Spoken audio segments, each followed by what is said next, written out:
And welcome to this special edition of Hannity, Road to the White House. Hello, everyone. I'm Mike Huckabee, and I'm in tonight for Sean.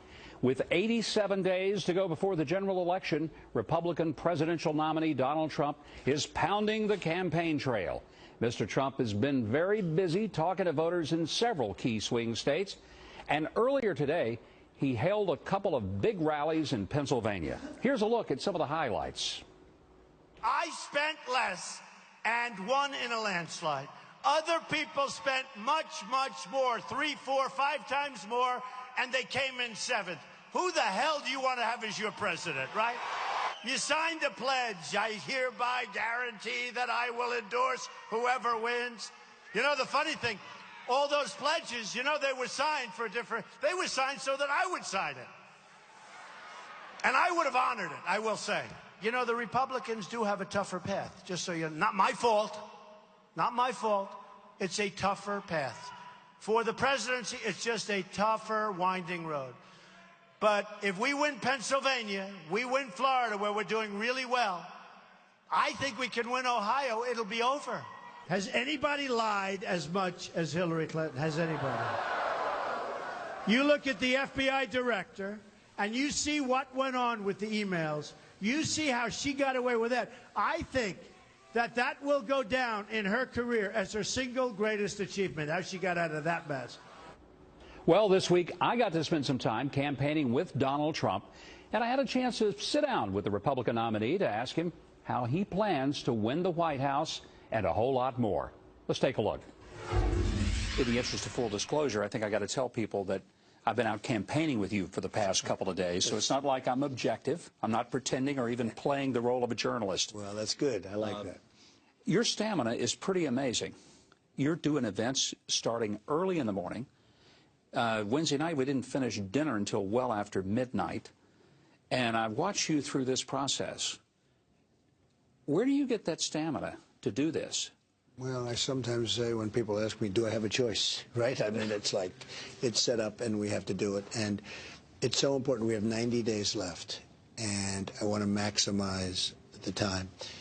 And it's so important for the country, whether it's Supreme Court justices or evangelicals, because, you know, we were at the big evangelical meeting with the pastors a little while ago. So many things happening on that front, and so many things happening on so many fronts. And I just feel that I have no choice. I have to really go full blast and get this thing done, because we will make America great again. We'll make America greater than ever before. And if Hillary Clinton gets in, it's a disaster. It's going to be 4 more years of Obama. It's going to be horrible, super left judges that on the Supreme Court. They're going to destroy the country. And so we have to get it done. Look, the reason I bring up this whole issue of stamina is because the President of the United States is a very demanding job. Right. It's a demanding job physically, emotionally, spiritually, politically. I see people that work for you, they're half your age, and at the end of the day, I mean, they're dragging. You're still going strong. I mean, what I'm trying to point out is that this is a job that requires somebody who is physically capable of having that kind of pressure.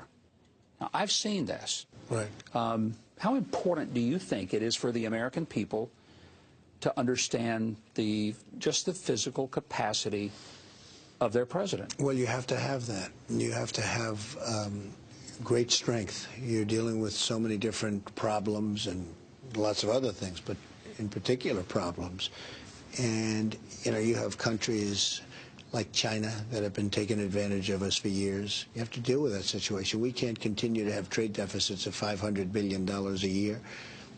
You have ISIS, where they're getting bigger and bigger, even though Obama is trying to convince people that they're not. Now they're in, I understand, 28 countries. It went from 8 to 28 in a short period of time.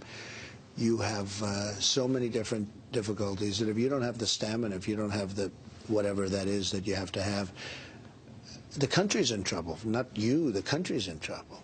And I've always said that Hillary doesn't have the stamina. I've said that for a long time. But you just need a great deal of strength to, you know, for us to come out a winner. Look at what happens. We lose on everything. We lose on trade. We can't beat ISIS militarily. Our vets aren't taken care of. Our borders are weak. Obamacare is a disaster. It's got to be repealed and replaced with something much better and much less expensive for the people. We have a lot of things to take care of. No, you need big stamina. You have two opponents. You got Hillary Clinton, but you've also got the media. Right. That's the bigger opponent. I mean, you know, they're never the friend of a politician. But in my many years of doing politics, I've never seen anything like the kind of targeted attacks that have come upon you, misconstruing virtually everything you said. A good example this week, you made the comment that Barack Obama is the founder of ISIS. Now, you didn't mean physically that he's the founder of ISIS. You meant very clearly that his policies. Everybody knew exactly what I meant. Well, actually, that's been covered, I think, pretty well. I think, really, you know, when he... Look, we should have never been in Iraq. I was against going into Iraq. It was a big mistake. But when he took it over, the way he got out was horrible, horrible. And it really led to the formation, the real formation of ISIS as we know it. And you look at the way that happened, and you look at the weakness, and then you see the way it grows. And they tried to hide how they've grown. And it's weakness. It's just weakness. We have to knock them out. We have no choice. We have to knock them out. We have to knock them out strongly. But we have a depleted military. He's allowed our military to become totally depleted. I think he's just been a terrible president. He's made so many mistakes, and she'll be worse than him. She will be worse than Barack Obama. Earlier in the week in Detroit at the Economic Club, you presented an economic plan that included significant tax cuts for everybody, but especially for businesses, right. Small businesses, down to 15%. Right, and middle-income people, especially for them, too. But you're right, for businesses, absolutely. Why is that important? Because they're going to spur jobs like you haven't seen. You know, we have no growth. Our country right now, Mike, and you and I were discussing the numbers before, 1.2%. That's basically no growth. If China ever had 1.2%, there'd be a revolution. They get down to 7 or 8% growth, and it's like a big deal. They start devaluing and do all sorts of things to take more jobs out of the United States so that they can go longer. No, we have 1.2% growth. Essentially, that's no growth. We could be heading even lower than that. That means we're a stagnant country. We have millions and millions of people out of the workforce. They can't get jobs. And yet, statistically, it looks like 5%, but it's not 5%. It's probably 21%. It's a massive number. People give up looking for jobs. And the jobs that they have are bad jobs. And everybody admits that. Even the other side admits that. They're bad jobs. They're not good jobs. The good jobs have left to a large extent. So we have a lot of things to do, and we're going to do them, and we're going to straighten things out. But we have to get a whole different mindset. And Hillary Clinton literally will be 4 more years of Obama. That means high taxes. She wants to, did you see yesterday where she wants to double up taxes? She's gonna, and double taxes won't take care of what she's doing. I mean, people's taxes are going to be doubled, if not more than that. So we have to win this election. We have to put the right judges on the Supreme Court, et cetera, et cetera. There's so many things to do. When you spoke of that in Detroit and talked about the economic plans, well, you were doing that in a city that once was the world's center of manufacturing, called the arsenal of democracy. I mean, Michigan basically saved America by being able to build our armaments during World War II. Right. How do we get manufacturing back to a level where we're making things in America like Michigan once did? Well, it was a great place, Detroit, many years ago, and now our great car companies are building cars in Germany and other places. And you look at even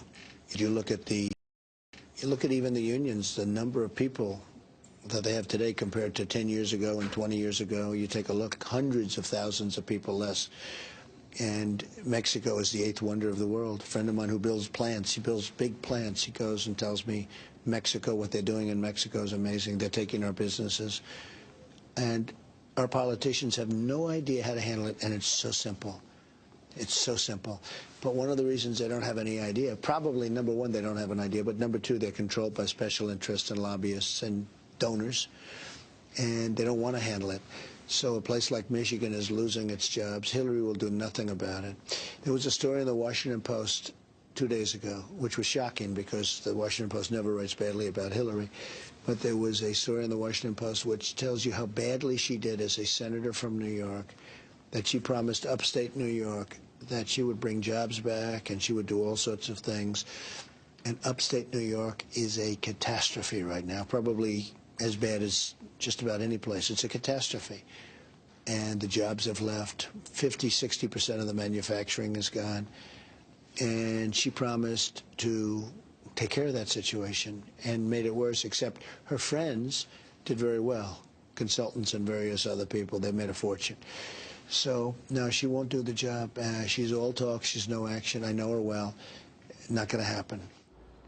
All right, coming up, part 2 of my interview with Donald Trump from the campaign trail. And then later, we're going to build it up, and we're going to make it strong, and we're going to make it powerful, and hopefully we're not going to use it other than to knock the hell out of ISIS. We have no choice. Donald Trump says he's going to defeat ISIS. Now, this comes as a new congressional report finds that military officials manipulated the data to make ISIS look like less of a threat.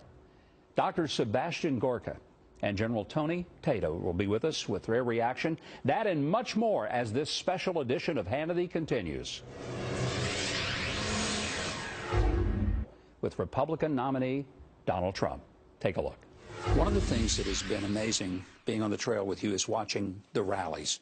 A lot of people see them on TV, so they see the podium. But the cameras never pull back and let people see what 20,000 people screaming are like in a political rally. And I'm curious, what's your understanding? What is it that Americans are saying when they come and they're acting like almost like groupies at a Rolling Stones concert? I mean, I have nothing to compare this to. I've been in a lot of political events. Nothing is going on that I've ever seen quite like at one of those rallies. What is that about? Well, right now, right after this, you're going to be introducing me in front of 12 or 13,000 people in Orlando. And it's, and that's not even, you know, I mean, we have 25, we have 30, we have 40,000 people. Whatever the seating capacity is, you have that, and you have people standing outside. I mean, that's We're restricted by seating capacity. I mean, basically, it's been an amazing experience. You mentioned one thing, though, it's very funny, because if I had a network, I'd want to show all the crowds, because it's going to be better television.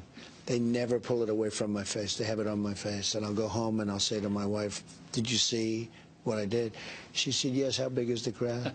And they never show, unless there's a protester. They show the protester, because that's a bad thing. In other words, if you have a protester, they consider it a bad thing. So if there's a protester, we don't have too many protesters. You notice we haven't, we had a little surge, but the Hillary people don't have the same passion as the Bernie people. Well, the reason I have any protesters, there aren't that many people. They really don't. 100 people show up. Yeah, it's amazing. She doesn't have big crowds. The whole thing is strange to me, because she doesn't have big crowds. But they never show the size of the crowd. And you would think that they'd want to, because it's better television. It's good for ratings, et cetera, et cetera. But they never want to. They never pull that camera back unless there's a protester. But we've had tremendous. It's tremendous. I tell you what, the level of spirit for our country.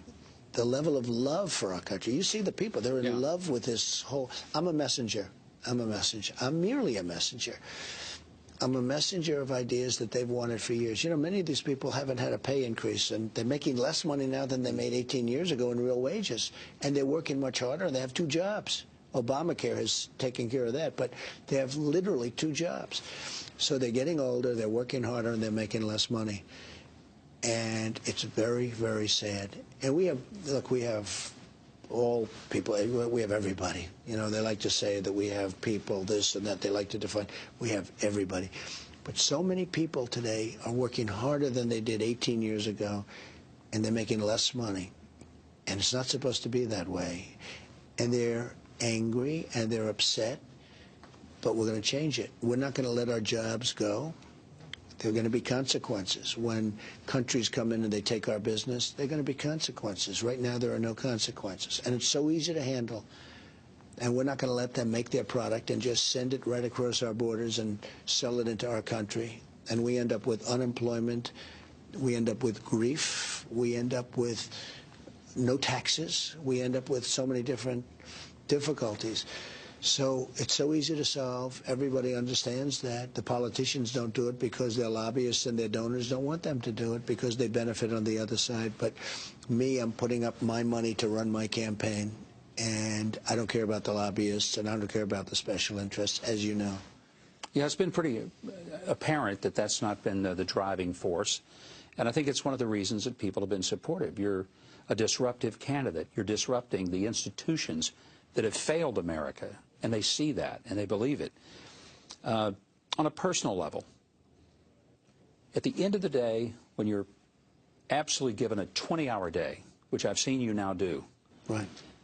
What is it that gives you the satisfaction of believing, I'm glad I'm doing this? The people are so thrilled. You'll see that in 20 minutes when we go into this massive place where we have all these people. A friend of mine came and said, you know, how do you get up and speak without even looking at notes or without teleprompters, and you have all of these people, thousands, 10,000, 5,000, 25,000, 35,000, and he's a very successful person. And he came to one of the rallies about 2 months ago, and he saw these thousands of people, and I said, you know, it's easy because there's so much love in the room. And you understand that. You've seen it. There's so much love in the room. They want to see America be great again. You know, my whole theme is make America great again. And I've added to it, America first. We make deals where we're making deals. It's almost like we're making them for other countries. We have trade deficits that are massive with Mexico and with Japan and with China, with Vietnam, with everybody. And it's almost like, are they doing this on purpose? How can anybody be so foolish or so stupid? And we're going to change it around. But we have Make America Great Again, Make America Safe Again, America First. We have to say safe again, too.